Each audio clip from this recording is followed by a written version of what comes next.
ഏവർക്കും സുപ്രഭാതം. പൊന്നിന് എന്താ വില? ഓരോ ദിവസവും വില വർദ്ധിച്ചുകൊണ്ടിരിക്കുകയാണ്. ജാതികളുടെ വിഗ്രഹങ്ങളെക്കുറിച്ച് പറയുമ്പോൾ നാം വായിക്കുന്നത് ഇങ്ങനെയാണ്: അവ പൊന്നും വെള്ളിയുമാകും.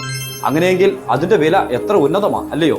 പൊന്നുകൊണ്ട് നിർമ്മിച്ചിരിക്കുന്ന വിഗ്രഹങ്ങൾ അതിൻ്റെ വില നിർണ്ണയിക്കുവാനായിട്ട് കഴിയുന്നതല്ല. പക്ഷേ ആ വിഗ്രഹങ്ങൾക്കുള്ള ദോഷവശം കൂടി ഞാൻ ഇത് പറയട്ടെ. കണ്ണുണ്ട്, കാണാൻ കഴിയുന്നില്ല. ചെവിയുണ്ട്, കേൾപ്പാൻ കഴിയുന്നില്ല.